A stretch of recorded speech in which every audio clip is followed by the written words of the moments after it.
بسم اللہ الرحمن الرحیم۔ السلام علیکم، میں ہوں محمد عثمان اور آپ دیکھ رہے ہیں پروگرام حرف راز اور مقبول جان کے ساتھ۔ ناظرین، آج ملک بھر میں لاک ڈاؤن میں نرمی کے بعد کاروبار کھل گیا، لیکن کاروبار جب کھلا تو مناظر ہم نے دیکھے کہ نہ تو تاجر اس بات کو یقینی بنا رہے ہیں کہ SOPs پر عمل کیا جائے، اور نہ ہی ہمارے عوام ہیں کہ کچھ سیکھنے کو اور نہ کچھ سمجھنے کو تیار ہیں۔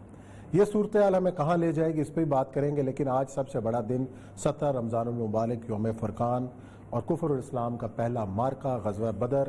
آج ہم اس پر بات کریں گے کہ غزوہ بدر سے کیا سیکھا جا سکتا ہے اور کیوں فرشتے مدد کو آتے ہیں، اور کیا حالات پیدا ہوتے ہیں جب خدا کی مدد ہمارے شامل حال ہوتی ہے۔ اس پر بھی بات کریں گے، اور ایک اور بہت اہم ایشو اور اہم موضوع کہ آج کے اس دور میں محمد بن قاسم اور راجہ داہر کے حوالے سے پھر ایک کنٹروورسی شروع کی گئی، اور آج ہمارے ہاں راجہ داہر کو ہیرو بنا کر پیش کرنے کی کوشش کی جا رہی ہے۔ اس کا پوسٹ مارٹم کریں گے پروگرام میں، اور ذکر کریں گے مشن احصار کا بھی، اور ساتھ ہی ساتھ بات کریں گے آج قومی اسمبلی کے اندر کیا ہوا کورونا کو لے کر، کہ جس وقت ملک کو اتحاد کی ضرورت ہے ہم آج بھی ایک دوسرے پر الزام تراشی سے باز نہیں آ رہے۔ شروع کرتے ہیں اپنے پہلے سیگمنٹ، اور یہ صاحب باقی جب باتیں ہم اپنے آگے بڑھائیں گے، لیکن غزوہ بدر آج 17 رمضان المبارک ہے، اور جس وقت کے حالات جو سب ہم نے پڑھا کہ جو اقبال نے بھی کہا کہ اتر سکتے فرشتے جو ہیں، مولانا ظفر علی خان لاسٹ ٹائم بھی جو ہے پیدا کر فرشتے تیری نصرت کو اتر سکتے ہیں گردوں سے قطار اندر قطار۔ دیکھیں، پہلی بات تو یہ ہے کہ مدینہ سے ہجرت جب ہوئی ہے تو آپ صلی اللہ علیہ وسلم کے قریب اس وقت صحابہ کی تعداد تقریباً 90 کے قریب تھی۔ اس سے پہلے ایک ہجرت حبشہ بھی تھی، اور یہ بہت تھوڑے سے لوگ تھے جو وہاں پہنچے تھے۔ اس کے ساتھ اوس اور خزرج قبیلے کے جو لوگ تھے وہ بھی رسول اللہ صلی اللہ علیہ وسلم کے ساتھ وہاں پر شامل ہو گئے تھے، اور اس دوران یہاں سے ریشہ دوانیاں جاری تھی، مسلمانوں کے جو خاندان وہاں رہ گئے تھے ان پر بھی ظلم ہو رہا تھا، سب کچھ جگہ۔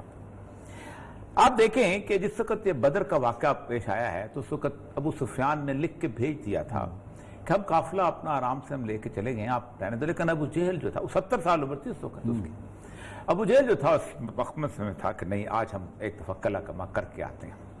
بدر کے جن لوگوں نے وہ دیکھا ہوا ہے وہ وادی، وہ جگہ جو ہے پورے ریت کے ٹیلے ہیں، اور ساتھ آگے جا کے پھر سمندر آ جاتا ہے اس علاقے کے، کافی دور ہے، 60 یا 70 کلومیٹر ہے، مگر کو زیادہ ہی ہے۔ میں اس جگہ پہ جہاں آپ کا قیمہ تھا وہاں انہوں نے مسجد عریش بنا رکھی ہوئی ہے، اور جو مسلمانوں کی جہاں قبریں تھیں 14 شہداء کی قبریں، وہاں ایک علیحدہ قبرستان۔ جس وقت رسول اللہ صلی اللہ علیہ وسلم بدر کے لیے روانہ ہوئے ہیں تو 313 اصحاب تھے جس وقت آپ صلی اللہ علیہ وسلم کے ساتھ، اور ان 313 کے پاس جو سامان تھا جنگ کا وہ 2 گھوڑے تھے صرف، 6 زرہیں تھیں جو خوات وغیرہ پہنتے ہیں، اور 8 تلواریں تھیں بس۔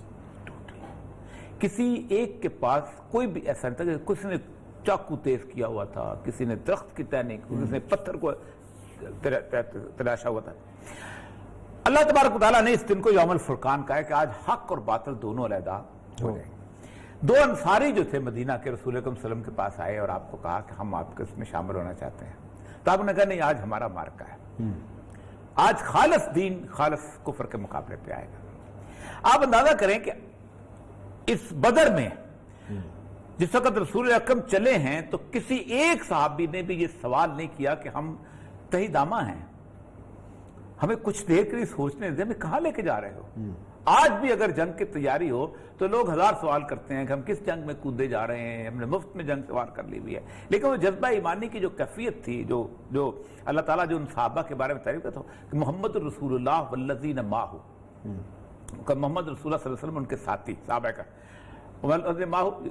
محمد رسول اللہ والذین معہ شدہ الکفار رحماء بینہم، کافروں پر سخت ہیں، آپس میں بہت ہیں، تراہم رکعن سجدن یبتغون فضلا من اللہ ورضوان، تم ان کو کیسے دیکھتے ہو کہ رکوع میں سجدے میں اللہ کا فضل سنتے پتے، سیماہم فی وجوہہم من نثر السجود، ان کے چہرے مجسم سجدہ، یعنی ان کے چہروں سے تم پہچان لگتے ہو کہ اتنے عاجز، اتنے اللہ کی طرف جھکے ہوئے۔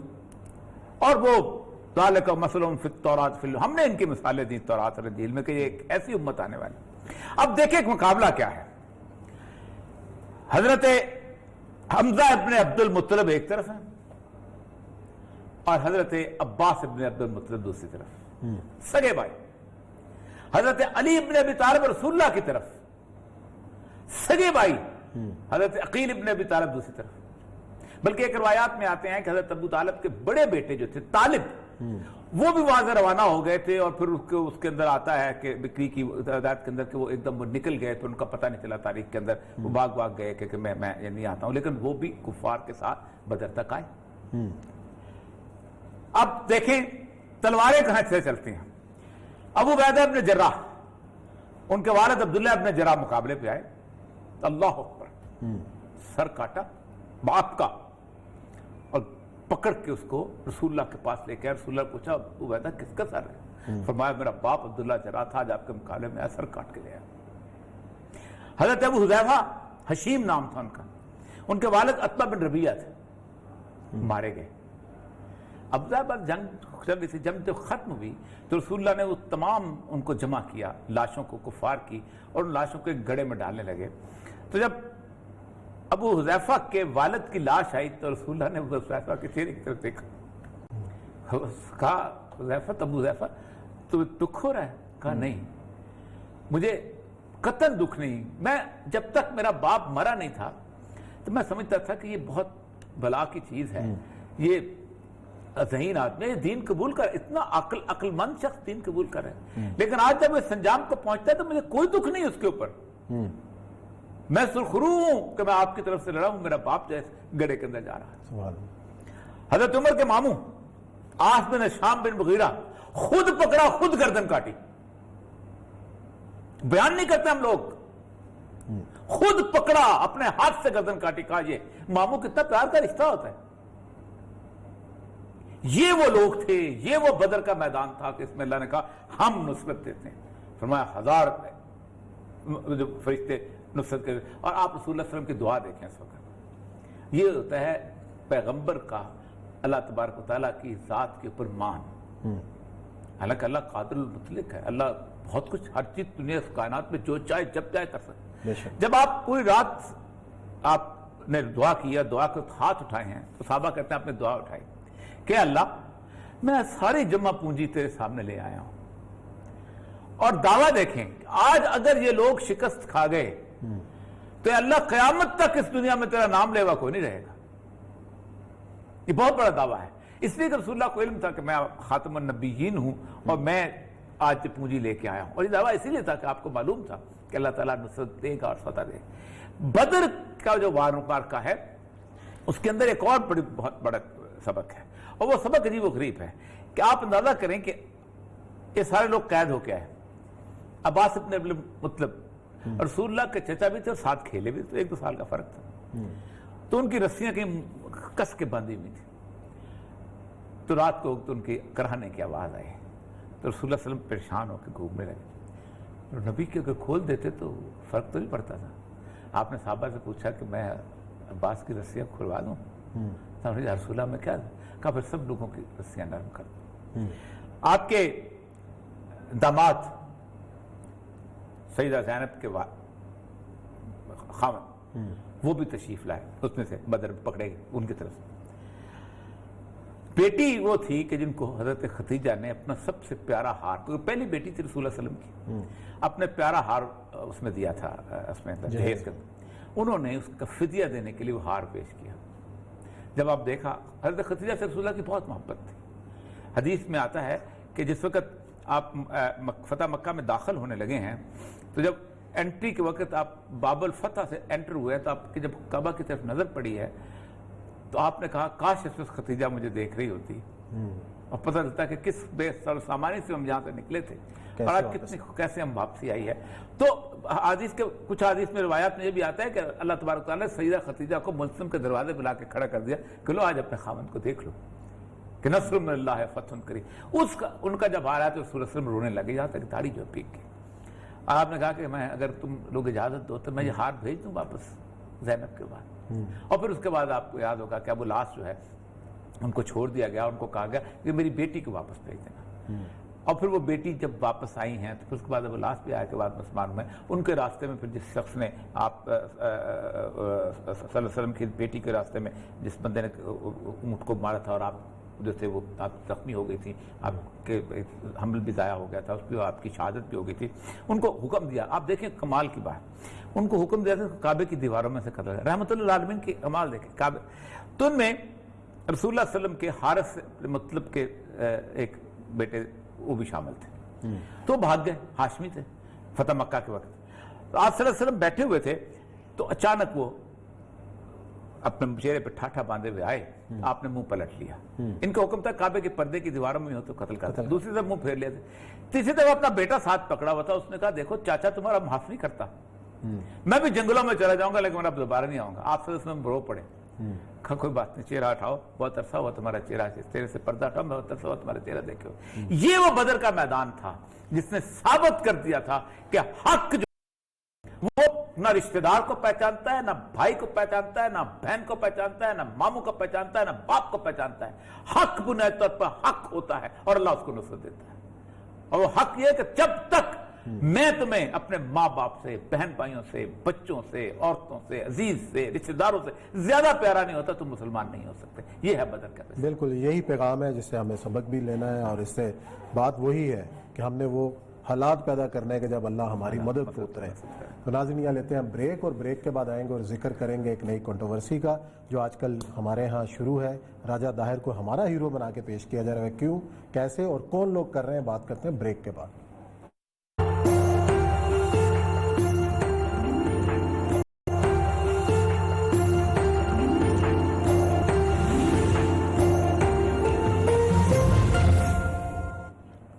جی ناظرین, پروگرام میں ایک بار پھر خوش آمدید. ہم بات کریں کنٹروورسی کی, جو کنٹروورسی کریٹ کی گئی محمد بن قاسم اور راجہ داہر کے حوالے سے. اور یہ سب راجہ داہر کب سے ہمارا ہیرو ہونے لگا, کب سے ہم اس کا دن بنانا شروع کر دیں, دیکھیں پہلی بات اور یہ آغاز کہاں سے کیا, کس نے کیا؟ سندھ کے اندر قوم پرستوں کی تو موت واقع ہوئے عرصہ ہو گیا, ان کی جو مٹی تک کب رہا میسر نہیں آتی. اب سندھ کے اندر اور پتہ نہیں کیا کیا چیزیں ہو گئی ہیں, اور سندھ کا نام لے کے خاص طور پہ, اور بلوچستان کا نام لے کے, اور پھر پشتونستان کا نام لے کے ایک زمانے میں بڑی کنٹروورسی ہوتی تھی. یہ ہمارے بچپن کی باتیں تھیں, یہ انڈین بحیثیت کے اوپر چلا کرتی تھی. پشتونستان کا طالبان سے پہلے مجاہدین نے کلا کما فرما دیا, پھر اس کے بعد مجاہدین نے قدم فرما دیا, اس کے بعد واپس تو وہاں اب کیا جائیں گے, وہاں طالبان کے علاقے میں جائیں گے سارے کے سارے یہ لوگ, تو سوچ نہیں سکتے. بلوچستان کا مسئلہ جو تھا وہ بھی اب کافی حد تک دفن ہو چکا ہوا تھا, بعد میں دوبارہ نکلا, وہ ایرانیوں کے ساتھ معاملے کا بھی ختم. سندھ جو تھا اس کے اندر کافی جو تھی, جیسے کہتے ہیں بہت مضبوط بنیادوں پہ اس کو استوار کرنے کی کوشش کی, سندھی کلچر کی بنیاد پہ, سندھی لٹریچر کی بنیاد پہ. اور سندھ کو انہوں نے تاریخ جو تھی وہ محمد بن قاسم کو چھوڑ کے راجہ داہر تک لے کے گئے. اور انڈس ویلی سیولائزیشن, پہلی بات تو یہ ہے کہ انڈس ویلی سیولائزیشن کے سارے لوگوں کو, جتنے اس وقت سندھ میں آباد لوگ ہیں, انہوں نے آ کے قتل کیا تھا. اس وقت سندھ کے اوپر رہنے والا ایک شخص بھی سندھ کا ایکچوئل نیٹو نہیں ہے. اچھا, تاریخ یہ کہتی ہے کہ وہاں جو تہذیب تھی, جس کو 2000-3000 سال پرانی بیفور حضرت عیسیٰ علیہ السلام قبل مسیح تھی, اس تہذیب کے سارے قاتل ہیں. کوئی آرینز ہیں 2000 سال پہلے آئے, کوئی انڈو پارتھینز ہیں, یہ جو ایرانی اور یہ وہ سارے, کچھ ہنز ہیں, اور کچھ سید قاسم علی شاہ اور سید قائم علی شاہ اور سید ابھی کون سا والا ہے, مراد علی شاہ. یہ سید کب سے آئے ہیں سندھ میں؟ راجہ داہر سے تو بعد میں آئے ہیں نا, پہلی بات ہے. اور سارے چیز میں سے سید جی ایم سید نے پہلی دفعہ اپنی کتاب کے اندر اس کا راجہ داہر کا ہیرو کے طور پہ نام لکھا تھا. بالکل. اور جی ایم سید صاحب خود اللہ کو پیارے ہو گئے, پوری زندگی سندھ کا نعرہ لگاتے, 150 سے زیادہ ووٹ نہیں لیے. اور ذوالفقار علی بھٹو نے پوری کی پوری موومنٹ کو ستیہ ناست ہے. یہ کنٹروورسی بنیادی طور پر پھر دوبارہ اٹھائی گئی ہے. پنجاب میں رنجیت سنگھ, بالکل. گرو نانک تو ہم ماننے کو تیار ہیں. گرو نانک جیسے کسی بھی دین کے ماننے والے جو اپنے اس کو گرو کو یا اپنے رہنما کو یا اپنے پیغمبر کو بڑا سمجھتے ہیں, وہ گرو نانک تو قابل عزت, قابل احترام, سارے گرو. صحیح بات. لیکن رنجیت سنگھ کا مطلب یہ ہے کہ آپ سید احمد شہید کو مانو یا رنجیت سنگھ کو مانو. اور سکھوں کی بادشاہت کے اندر آج بھی میں لاہور میں ہر بندے کو دعوت دیتا ہوں کہ جا کے لاہور کا حضوری باغ دیکھ لے. حضوری باغ جو ہے یہ 5 مختلف خانقاہوں میں سے لوٹ مار کر کے وہ بنایا گیا تھا، اور اس کے نیچے جو پپڑیاں لگی ہوئی ہیں وہ ایسے لگتا ہے کہ جیسے ٹکڑے کاٹ کے نا، جیسے مستری ہو جلدی جلدی کارو ہے، اور اگر جلدی کارو سردار صاحب آ رہے ہیں، اس سے وہ بالکل کوئی پتہ نہیں چلا، کہیں پھول چکور ہے، کہیں ہیکساگونل ہے، کہیں ہیکٹاگونل ہے، کہیں فلاں، اور عجیب و غریب چیز۔ پھر اس کے بعد جو استقبال میں باندھا گیا، میں رنجیت سنگھ کی اس بحث نہیں کرنا چاہتا، وہاں اس کو مجسمہ خاص لگایا، گرو نانک کی تصویر لگایا، ہمیں کوئی فرق نہیں پڑتا، لیکن رنجیت سنگھ کا مطلب یہ ہے کہ اس سارے مسلمانوں کے اسی طرح راجہ داہر کو انہوں نے آ کے کھڑا کیا۔ راجہ داہر کے بارے میں ایک کتاب کا ریفرنس دیتے ہیں ہمارے چچ نامہ کا۔ اب چچ نامہ ایک کتاب ہے جو اسماعیل بن علی ایک قاضی تھا، اس نے عربی میں لکھی تھی، اور یہ یہاں پر قاضی اس کو مرکز کیا تھا محمد کا 93 میں۔ اس چچ نامہ کو 600 سال کے بعد کوفہ میں ایک علی بن حامد کوفی نے فارسی میں ٹرانسلیٹ کیا، صحیح، اور فارسی میں ایرانی صورتحال کے اندر اس میں ٹرانسفر کیا خاص نقطہ نظر سے، اور وہ کتاب عربی کی ضائع کرتی تاکہ کسی کو اوریجنل مارکس کرنا رہے۔ اس میں وہ ساری چیزیں ڈال دیں جو اس نے اپنے طور پر ڈالنی تھی۔ اب 93 میں کہا جاتا ہے کہ ایک کہانی بنائی گئی کہ یہاں پر کچھ سادات آل رسول یہاں پر آ کر تھے، ان کو پیچھے ہے۔ پہلی بات تو یہ ہے کہ 60 میں واقعہ ہوا ہے، واقعہ کربلا۔ حضرت زین العابدین واحد بچے تھے آل رسول میں سے، ان کی ایک ایک اولاد کی قبر تک لوگوں کو معلوم ہے کہاں دفن ہوئے۔ زید بن علی کہاں دفن ہوئے، امام اس کے کیا نام تھے جو موسیٰ کاظم کے والد جو تھے وہ کہاں دفن ہوئے، باقی لوگ کہاں۔ 30 سال کو زیادہ دور کی بات نہیں، میں 30 سال پہلے ایک ایک چیز آپ بھی جانتے ہیں کہ 30 سال کیا چیز۔ 93 تک 30 سال کے اندر کوئی نشانی ایسی نہیں ملتی کہ جو یہاں موجود ہو، اور چچ نامہ میں بھی اس کا کوئی ذکر نہیں۔ یہ بھی یہاں کے لوگوں نے، کچھ ذاکرین نے ڈال دیا، کچھ یہ ڈال دیا۔ جیسے ہمارے ہاں بی بی پاک دامن کا مزار جو ہے، اس کے بارے میں جب ڈی ایل جی آرکیالوجی تھا تو ایرانی میرے پتہ ہے کہ ہم اس کو بنانا چاہتے ہیں ایک بہت بڑی، کیونکہ حضرت علی کی صاحبزادیوں کی قبر ہے۔ تو میں نے کہا آپ اس کے مجھے دلیل کچھ ثبوت لا کے دیں تو ہم اس کو بنانے کو تیار ہیں، لیکن کسی کے پاس کوئی ثبوت نہیں تھی۔ سیم ایران کے اندر حضرت امام حسین کی زوجہ سیدہ شہربانو کا مزار بنایا تھا تہران میں، امام خوانی نے آ کے ختم کر دیا۔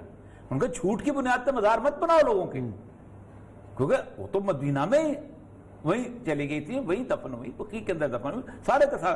تو اصل مسئلہ یہ ہے کہ یہاں ایک کہانی بنانے کی ایک خاص طور پہ اس کہانی کو راجہ داہر کو ہیرو بنانے کی کوشش۔ اب چچ نامے کی اصل دیکھیں تو یہ الور کی جو ریاست تھی، اس ریاست کے اندر ہوتا یہ تھا کہ چچ جب فوت ہوا ہے تو اس کا بھائی جو تھا چندر راجہ وہ بنا تھا، وہ فوت ہو گیا، تو اس کا جو راجہ داہر تھا یہ جب بنا تو اس کے بارے میں کہا تھا کہ یہ جو اگر تمہاری بہن سے جو بندہ شادی کرے گا تو وہ جو ہے وہ یہاں کا حاکم بنے گا۔ تو چچ نامہ کے اندر کہا جاتا ہے کہ ہندو جوتشیوں نے ذائچہ نکالا اور کہا کہ تم داہر سے کہا کہ تم اپنی بہن سے شادی کر لو، اس نے کر لی۔ یہ کہانی صرف داہر کے ساتھ نہیں ہے، ایک اسی طرح کی کہانی جو ہے وہ انگلینڈ میں ملتی ہے۔ انگلینڈ میں آئرلینڈ کی ایک شہزادی تھی جو اس کا باپ، اس کی والدہ فوت ہو گئی، تو باپ کو اپنی اس کی ماں سے بہت محبت تھی، وہ بیمار پڑ گیا، تو سب لوگوں نے ڈھونڈا کہ اس کی کچھ ہم شکل ڈھونڈی جائے، ہم شکل نہیں ملی، تو انہوں نے کیا یہ کہ حکم دیا انہوں نے پادریوں نے کہ یہ اپنی بیٹی سے شادی کر لے، الاؤ کر دیا۔ بیٹی کو برا لگا، اس نے راتوں رات بھاگی اور رات بار انگلستان کراس کرتے ہوئے بیلجیم کے پاس آ کے گھیل ایک جگہ وہاں پہنچ گئی۔ اس گھیل میں آ کے اس نے دعا کی کہ پیچھے پیچھے فوجی آ گئے کہ اللہ تعالیٰ مجھے پناہ دے دے، تو وہ اس کا ایک زمین پھٹی، وہ اس کے اندر چلے گئی، اس کا ایک ویل، اس کا جو نقاب تھا وہ باہر رہ گیا، جس کے اوپر آج بھی گھیل شرائن مشہور ہے۔ اس گھیل کو لوگوں نے پھر اس کو شرائن بنایا، جیسے ہمارے پاک دامن کی بھی یہی کہانی سنائی جاتی ہے۔ انہوں نے ایک شرائن بنایا، اس شرائن کے اوپر ہوتا یہ تھا کہ 1693 میں جب کچھ پاگلوں کو لے کے جایا جا رہا تھا تو پاگلوں کے زنجیریں ٹوٹ گئیں، اور سمجھے یہ کرامت کس کی ہے؟ بی بی کی، جو کہ آئرلینڈ والی کی ہے۔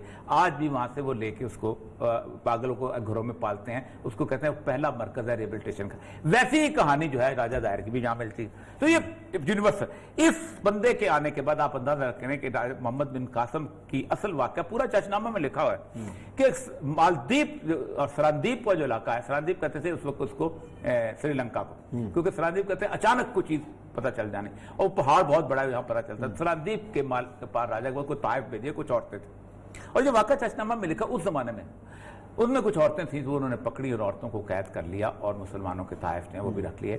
تو ان عورتوں نے فریاد کی اللہ تعالیٰ، اس میں ایک ہم نے کہانی بنائی ہوئی کہ جاج بن یوسف نے آواز آئی، اور یہ بھی کہانی ہم نے بھی تو بنائی ہوئی نا، بڑی بڑی کہانیاں۔ لیکن وہ یہ ہے کہ جب ان کو پہنچا تو محمد بن قاسم جو تھا اس کا جاج بن یوسف کا داماد تھا تو اس کو بھیجا. 93 سے لے کے حضرت عمر بن عبدالعزیز کا دور تک 99 تک اس سے پہلے وہ چلے گئے تھے محمد بن قاسم کو واپس لائے. اب یہاں پر کچھ سزائیں ہیں جو اس کے اندر دی ہوئی ہیں. اب وہ سزائیں ویسی ہیں جو صرف ایرانی دیتے تھے. مثلا بکرے کی کھال میں باندھ کے لپیٹ دو, کھال کھینچ لو فلاں. یہ عربوں میں یہ سزائیں ہوتی ہی نہیں تھی. عرب یا قتل کر دیتے اور یا مسئلہ کر کے اس کے نکل جاتے تھے. عرب اس تک نہیں ہوتے تھے آنکھیں نکال دو. وہ کہتے ہیں کہ پوری کے پوری جو فتوح البلدان کا جو رائٹر ہے جو جس نے اصل تاریخ لکھی ہے اس زمانے کی, اس نے کہا کہ یہ سزائیں جو ہیں اس وقت مروج ہی نہیں تھی. عرب ان سزاؤں کو یہ سزائیں جو تھیں منگولوں سے ایرانیوں میں آئیں. ایرانیوں نے پھر آگے جا کے نافذ کی کہ کھال میں بھس بھر دو اور بکرے کی کھال میں لپیٹ دو اور قالین میں لپیٹ دو. تو محمد بن قاسم کے بارے میں کہا جاتا ہے کہ وہ اس کو کہا گیا کہ وہ کھال میں, اس کو بھی ایک بڑا فضول سا واقعہ جو ہے کہ کچھ اس کی بیٹیوں کو ولید بن عبد البر. اب اس وقت صورتحال یہ ہے کہ اس وقت اس کو اٹھانے کا صرف ایک مقصد ہے کہ محمد بن قاسم, چونکہ قائد اعظم نے کہا تھا کہ پاکستان اس دن بن گیا تھا جس دن محمد بن قاسم نے یہاں پر ڈیرا لگایا تھا اور پہلا شخص مسلمان ہوا تھا. 93 میں وہ آیا ہے. 97 میں حضرت عمر بن عبدالعزیز نے یہاں 100 کے قریب حفاظ بھیجے ہیں کہ اتنے لوگ 4 سال کے اندر مسلمان ہو گئے تھے ملتان تک کہ پورا علاقہ مسلمانوں کا بن چکا ہوا تھا اور محمد راجہ دائر کی اولادوں کی اور اس کی نسل کی کوئی نشان باقی نہیں رہتا. ان کا ہیرو ہو سکتا ہے ہو. دیکھیں اس ملک کے اندر کوئی بھی یہاں کا رہنے والا نہیں, ارائی ہو, راجپوت ہو, کوئی بھی ہو. کوئی 3000 سال پہلے آیا ہے, کوئی 2000 سال پہلے آیا ہے, کوئی 1000 سال پہلے آیا ہے. میرا ہیرو وہ ہے جو 1000 سال پہلے کلمہ طیبہ پڑھتا ہوا آیا تھا اور جو سمجھتا ہے کہ ہمارا ہیرو وہ قاتل قسم کا آرین تھا تو اس کو سلام کرے اور وہ جائے واپس اور سینٹرل ایشیا میں اپنا مزار بنا لے. چلیں جی, یہاں ناظرین بریک کا وقت ہے. بریک کے بعد آئیں گے اور ذکر کریں گے کوئی کرونا سے پیدا ہونے میں صورتحال, لاک ڈاؤن میں آج جو نرمی کی گئی اور قومی اسمبلی میں اس کے حوالے سے کیا ہوا, اس پر کریں گے بات بریک کے بعد.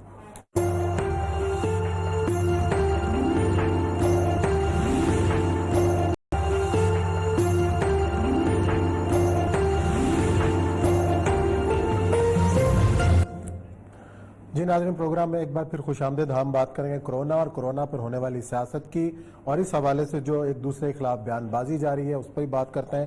اور یہ سب کل ہم نے دیکھا کہ سندھ کے ایک وزیر ہیں خرم صاحب, انہوں نے بات کی, سندھ حکومت پر الزام لگایا, اس کے بعد جوابی الزام انڈس ہاسپٹل کے حوالے سے کئی الزامات آئے اور آج قومی اسمبلی کے اندر جو کچھ بھی ہوا وہ بھی آپ کے سامنے. کیا یہ وقت سیاست کا ہے؟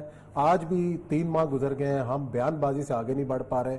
ہم خرم شیر زمان نے جو کچھ کہا پہلے وہ سنتے ہیں, اس کو بھی بات کرتے ہیں. سنائیں ذرا. جی اور یہ صاحب یہ کیا اگر تو عمران خان صاحب کی اجازت سے یہ ہو رہا ہے تو اس سے زیادہ میرا خیال ان کی اجازت سے نہیں ہو نہیں روکا جا سکتا ہے. عمران خان ان لوگوں میں سے ہے کہ جو سب سے زیادہ میڈیا دیکھتا ہے. کوئی پرائم منسٹر اتنا میڈیا نہیں دیکھتا ہر وقت. مجھے اچھی طرح یاد ہے کہ آنے اقبال میں ایک جگہ میں بیٹھے ہوئے تو میرے ساتھ بیٹھے ہوئے تھے تو مجھے کہا صاحب میں تو تنگ آ جاتا ہوں 2,000 قسم کے میسج. میں نے کس نے کہا آپ جب میسج اتنے زیادہ دیکھ رہے بہت دیکھتے ہیں ان کو بہت آتا ہے. شیخ رشید نے بھی کہا تھا بہت آتا ہے. دیکھیں مسئلہ سارا یہ ہے کہ یہ نہ تو وقت ہے اس طرح کی گفتگو کرنے کا. پہلی بات تو یہ ہے الٹ کے کوئی یہ کہہ دے کہ پنجاب میں کون سی او پی ڈی کھلی ہے اور کون کھلوائے گا. صحیح بات. الٹ کے کوئی یہ کہہ دے کہ پنجاب میں حالات کیا صورتحال ہیں, کے پی کے میں کیا صورتحال, کے پی سب سے زیادہ بات ہو رہی ہے. الٹ کے کوئی یہ کہہ دے کہ بھائی آپ ساری زندگی روتے چیختے رہے کہ پاکستان کا کوئی فارن منسٹر نہیں ہے, آپ کا ہیلتھ منسٹر نہیں ہے, کوئی نہیں ہے, بالکل جواب دہی نہیں ہے, آپ کا ہیلتھ منسٹر ہے ہی نہیں اس میں. اور ہیلتھ منسٹر وہ آپ نے لگایا ہوا ہے کہ جو باہر ہزار باتیں ساری زندگی جس کی باہر گزری. پلٹ کے وہ یہ کہہ دے کہ جی ہم آپ آڈٹ کروائیں گے تو آپ کہاں رہو گے یار اس ملک کے اندر. وہ جو 600-700 لوگ اس کرونا میں شہید ہو چکے ہیں ان کی روحوں کی کوئی شرم کھا لو یار. وہ جو 30,000 کے قریب لوگ جو ہیں جو اسپتال میں تڑپ رہے ہیں ان کی کوئی شرم کھا لو یار خدا کریم. ہر بندہ اٹھتا ہے اس طرح کی گفتگو کر کے چلا جاتا ہے, لوگ پریشان ہیں کیا. اور مجھے ڈر پتہ ہے کس بات کا ہے کہ یہ وہ کیفیت ہے کہ جس کیفیت کے اندر اللہ تعالیٰ کی رحمتیں نازل نہیں ہوا کرتی, دعائیں قبول نہیں ہوا کرتی اور ان کو کوئی روکنے والا نہیں ہے, کوئی نہیں.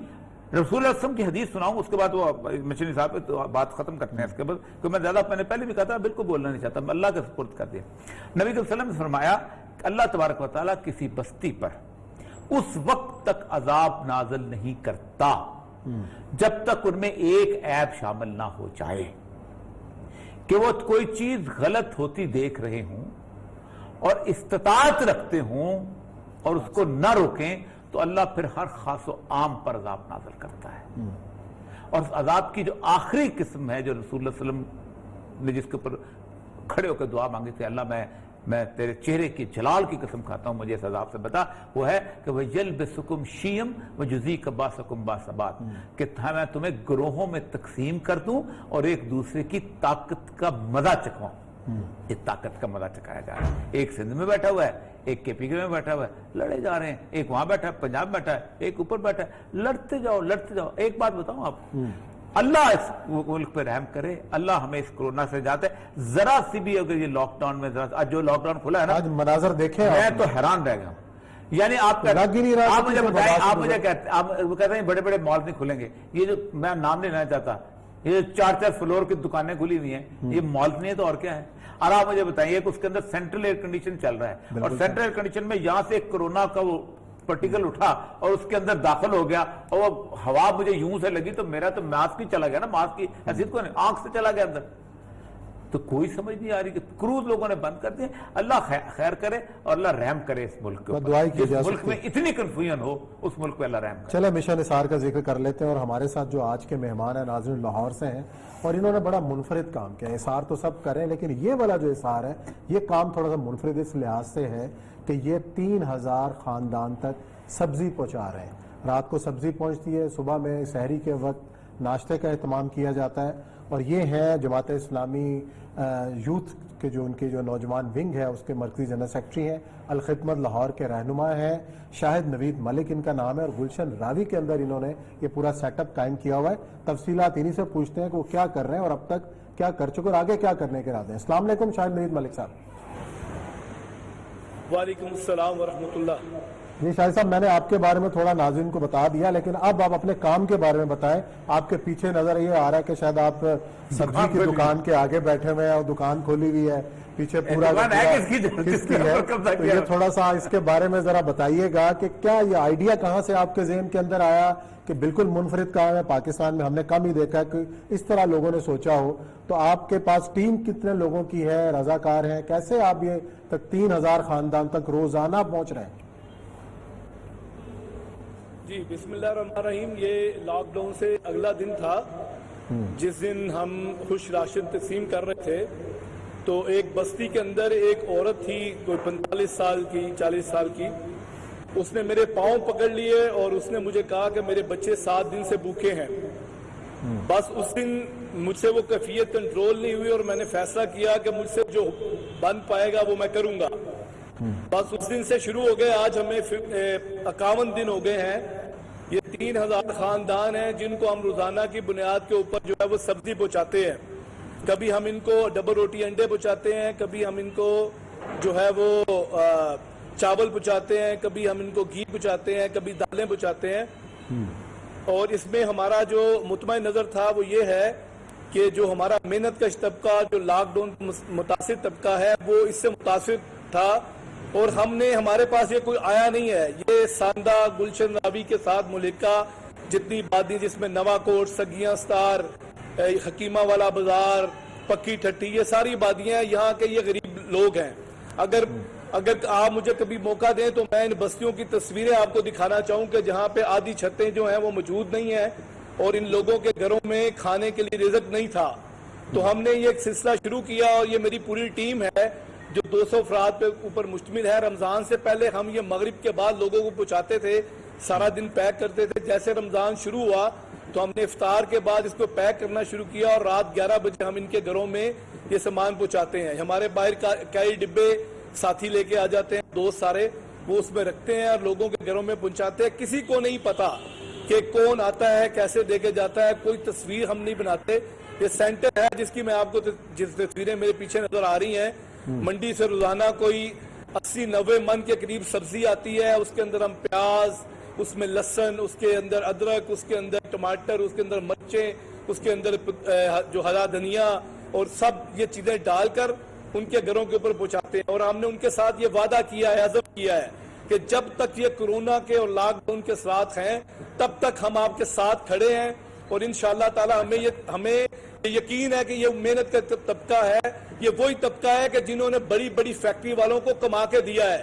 یہ کارخانے ان کی بدولت چلتے ہیں, ان کا پسینہ زمین پہ گرتا ہے تو ان کے جیبیں بھرتی ہیں, ان کے خزانے بھرتے ہیں, ان کی تجوریاں بھرتی ہیں.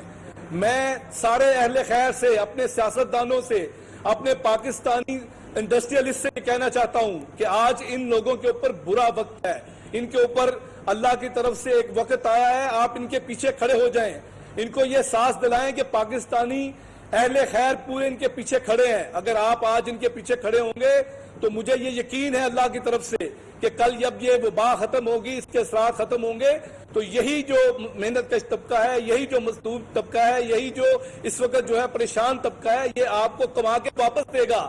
یہ آپ کی تجوریاں دوبارہ بھر دے گا, یہ آپ کے خزانے دوبارہ بھر دے گا انشاءاللہ تعالی. جی بہت اچھا, یہ پہلے بتائیں کہ یہ جو آپ نے کہا کہ 200 کے قریب رضاکار ہیں, اور سب سے پہلے تو جتنا سبزی کی جو مقدار آپ کے پاس آ رہی ہے یہ خود آپ خریدتے ہیں یا لوگ آپ کو ڈونیٹ کر رہے ہیں؟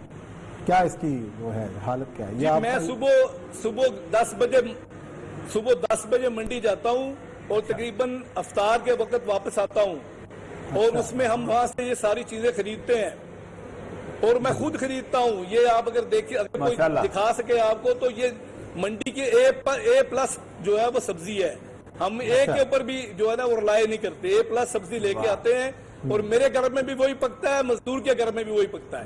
لیکن میں نے وہ سوال یہ کیا کہ لوگ یہ سبزی آپ کو ڈونیٹ کرتے ہیں یا آپ کو پیسے دے جاتے ہیں کہ جناب ملک صاحب ہمارا حصہ بھی اس میں ڈال دیں؟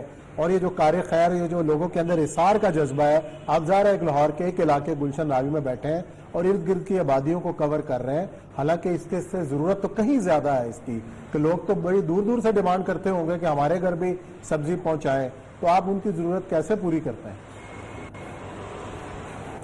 میں نے آپ کو گزارش کی کہ ہمارے پاس جو رضاکار کی ٹیم ہے ان کے پاس اپنے پک اپ ڈبے ہیں, ہم نے موٹر سائیکلز ارینج کیے ہیں, ہم نے وہ لوڈر رکشے ارینج کیے ہیں, اس کے اوپر ہی رکھی جاتی ہے, اور کلسٹرز بنائے ہوئے ہیں.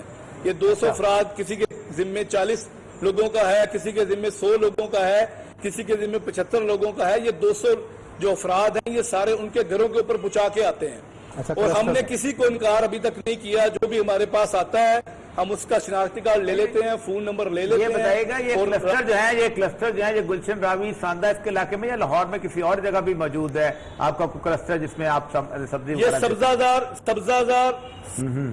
سبزہ زار میں بھی جاتی ہے سبزی, یہ سمنا آباد میں بھی جاتی ہے سبزی, یہ حکیمہ والا بازار میں بھی جاتی ہے, سنت نگر میں بھی جاتی ہے ماشاءاللہ, اور اس میں بھگوان پورے میں بھی ایک جگہ وہاں پہ بھی جاتی ہیں. بہت دور دور تک ہے, زبردستی. جہاں جہاں سے لوگ آپ کو رابطہ کرتے ہیں آپ کوشش کرتے ہیں کہ ان تک سبزی پہنچے. جی جی بالکل, ہماری یہ خواہش ہے کہ یہ لوگ 6000 تک ہم لے کے جائیں, اور ہم اس سینٹر کو اب 4 سینٹرز میں تقسیم کرنے جا رہے ہیں. جی اب ہم اس کو 4 سینٹرز میں تقسیم کرنے جا رہے ہیں لاہور میں. آپ اتنا بڑا کام کر رہے ہیں, اتنا اعلیٰ کام کر رہے ہیں, آپ مجھے یہ بتائیے گا, ہمارے ہاں تحریک انصاف نے ایک ٹائیگر فورس بھی بنائی ہے, آپ بھی نوجوان ہیں, نوجوانوں کی ایک تنظیم کے جنرل سیکرٹری ہیں, تو کیا ٹائیگر فورس والوں نے اپنی خدمات آپ کو سپرد کرنے کی کوئی پیشکش کی کہ جی ہم حاضر ہیں, ہمیں بھی دیں, ہم جا کے بانٹیں, یا آپ لوگ جوائن کر لیں ٹائیگر فورس؟ عمران خان صاحب تو کہہ رہے ہیں کہ نوجوان آئے, کیونکہ یہ سیاست کا موقع نہیں ہے اور میں سیاسی معاملے میں بات نہیں کرنا چاہتا. صرف اتنا کہوں گا کہ ہم نے لوگوں کو, تمام پارٹیز کے لوگوں کو کہا ہے کہ آپ اس سینٹر پہ تشریف ہی لے آئے, آپ ہمارے کام کو دیکھیں اور اس کو اپنے گھروں پہ شروع کریں. لیکن میں سمجھتا ہوں کہ تحریک انصاف کی جو نیچے کے لوگ ہیں وہ تو تشریف لائے, انہوں نے ہمارے کام کو بھی دیکھا, لیکن ان کی جو ایم این اے, ایم پی ایس اور منسٹر کی سطح کے لوگ ہیں انہوں نے اس کے اندر کسی بھی دلچسپی کا اظہار نہیں کیا. مصروف کافی ہیں. اس کا مطلب یہ ہے کہ جو نچلی سطح کے کارکن ہیں اس کار خیر میں آپ کے ساتھ ہیں. جی وہ ہمارے ساتھ ہیں, لیکن جو اتری سطح کے کارکن ہیں یا ان کے M P S M N A ہیں وہ بالکل اس میں دلچسپی نہیں لیتے. چلیں جی, بہت شکریہ شاہد میر ملک صاحب, اللہ تعالیٰ آپ کو اس بڑے کام کا اجر دے جو آپ کام کر رہے ہیں. دیکھیں یہ ہے کام اصل چیز. اب اس کام کو اگر ریپلیکیٹ کیا جاتا, کلسٹر بنائے جاتے, آج مطلب 2.5 مہینے ہو گئے ہیں ہمیں کورونا کے ساتھ لڑتے ہوئے, اور اللہ کا لاکھ لاکھ شکر ہے کہ ہماری اموات بہت کم ہیں. یعنی ہم بہت کنٹرول کر سکتے تھے, ہمارے ہاں انسیڈنس اتنا زیادہ نہیں تھا. ہمارے پورے ملک کے کلسٹر, یعنی عمران خان صاحب کی پرائم منسٹر ہاؤس میں پورے کے پورے کلسٹرز کا میپ ہوتا تھا, لیکن نہیں، ہم کیا کر سکتے ہیں؟ چلیں اللہ تعالیٰ ہدایت دے، چیزیں ہمارے کنٹرول میں آ جائیں اور ہمیں اس وبا سے جلدی جلدی جو ہے وہ نجات مل جائے۔ ناظرین، یہ پروگرام کا وقت ختم ہوا، کل انشاءاللہ نئے موضوعات کے ساتھ آپ کی خدمت میں حاضر ہوں گے۔ اپنا بہت خیال رکھیے گا، اللہ حافظ۔